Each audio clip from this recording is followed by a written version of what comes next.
मोहतरम सामीन व सामियात, मसाजिद को इस्लामी माशरे में मरकजी हैसियत हासिल होती है।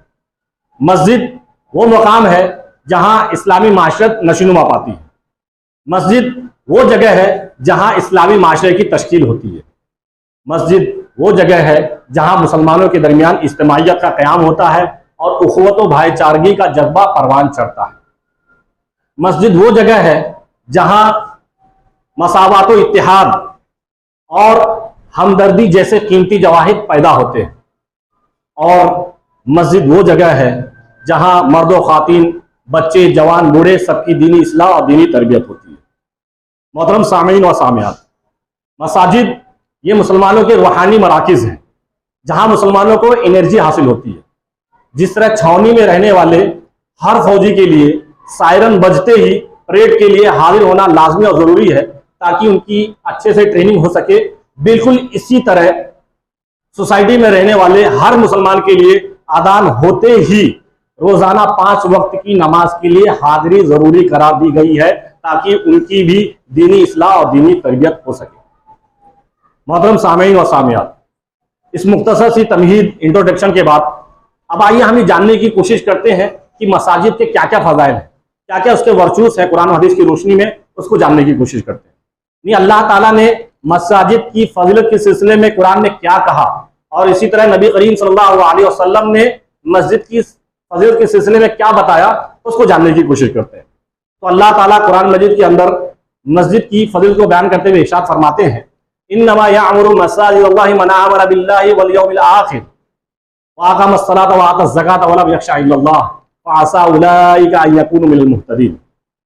बेशक अल्लाह की मसाजिद वो लोग तामीर करते हैं, वो लोग आबाद रखते हैं जो अल्लाह पर और आखिरत के दिन पर ईमान रखते हैं और साथ ही साथ नमाज अदा करते हैं और ज़कात देते हैं और सिवाय अल्लाह के किसी से नहीं करते। और उम्मीद है कि यही लोग हिदायत पाने वाले लोग हैं। मोहतरम सामीन व सामियात, इस आयत करीमा में हमें 4 अहम बातें मालूम होती हैं। सबसे पहली चीज़ ये कि हमें मसाजिद की फजीलत और उसके शर्फ का पता चलता है। वो कैसे? वो इस तौर से कि अल्लाह ताला ने मसाजिद की निस्बत अपने नाम के साथ, यानी अल्लाह ताला ने मसाजिद के लफ्ज़ को अपने नाम के साथ जोड़ा, कंबाइन किया, जिससे मसाजिद की फजीलत और उसके शर्फ का पता चलता है। यानी अल्लाह ताला ने इस आयत करीमा में मसाजिद अल्लाह कहकर मसाजिद को अल्लाह के नाम के साथ जोड़ा, तो इससे मसाजिद की फजीलत और उसके शर्फ का पता चलता है। और दूसरी चीज़ हमें ये मालूम होती है, उन मोमिनीन की सिफात का पता चलता है जो लोग क्या करते हैं, अल्लाह पर और आखिरत के दिन पर ईमान रखते हैं और इसी तरह मस्जिद तामीर करते हैं और उसे आबाद रखते हैं और साथ ही साथ उस मस्जिद में नमाज पढ़ते हैं और ज़कात देते हैं, सिवाय अल्लाह के किसी से नहीं रखते। तो इन मोमिनीन की सिफात का इस आयत करीमा में पता चलता है। और तीसरी बात हमें ये मालूम होती है कि मस्जिद तामीर करना और तामीर करने के बाद उसे आबाद रखना ये ईमान की निशानी है। और चौथी सबसे अहम बात हमें ये मालूम होती है कि जो लोग अल्लाह और आखिरत के दिन पर ईमान रखते हैं, यानी ईमान बिल्लाह और ईमान बिल यौमिल आखिर के तकाज़ों को पूरा करते हैं और साथ ही साथ मस्जिद तामीर करते हैं और उसे आबाद रखते हैं और उस मस्जिद में नमाज अदा करते हैं और ज़कात देते हैं और सिवाय अल्लाह के किसी से नहीं डरते, ये ऐसे लोग हैं जो अल्लाह ताला के नज़दीक दुनिया व आखिरत दोनों जहानों में कामयाब व कामरान है। तो ये 4 बातें इस आयत करीमा में हमें मालूम होती है। और सबसे अहम बात ये कि हमें इस आयत करीमा के जरिए मसाजिद की फजीलत और उसके शर्फ का पता चलता है। और इसी तरह नबी करीम सल्लल्लाहु अलैहि वसल्लम ने भी मस्जिद की फजीलत को बयान करते हुए इरशाद फरमाया, मन बना मस्जिदन लिल्लाहि बनल्लाहु लहु फिल जन्नह मिसलहु, कि जिसने अल्लाह के लिए मस्जिद बनाई, जिसने अल्लाह के लिए, अल्लाह की खातिर, अल्लाह की रज़ा के लिए, अल्लाह की खुशनुदी के लिए मस्जिद बनाई, तो अल्लाह ताला उसके लिए उसी की मानिंद जन्नत में घर बना कर देगा। अल्हम्दुलिल्लाह। तो इस आयत से भी, इस हदीस से भी, आप सल्लल्लाहु अलैहि वसल्लम के इस कौल से भी मस्जिद की फजीलत का पता चलता है। तो ये थे कुछ फज़ाइल जो मैंने आपके सामने रखे। अब आइए हमें जानने की कोशिश करते हैं जो इस खुतबे जुमा का सबसे अहम हिस्सा है, सबसे अहम पहलू है, वो ये कि इस्लाह माशरा में मसाजिद का क्या क्या किरदार है। तो एक माशरा किस तरह इस्लाह वाला होगा उसको हम जानने की कोशिश करते हैं। तो एक माशरा के, एक सोसाइटी के इस्लाह वाला वो बेटर हो, इसका अंदाज़ा हम इस बात से लगा सकते हैं कि अगर उस माशरे की बुनियाद इस्लाम पर हो तो समझ लो वो माशरा क्या है, बेटर है, इस्लाह वाला है। और इसी तरह उस माशरे में उखवत व भाईचारगी हो, यानी ब्रदरहुड का जज्बा लोगों के अंदर पाया जाता हो, लोग आपस में एक दूसरे से अच्छे से मिलते हो,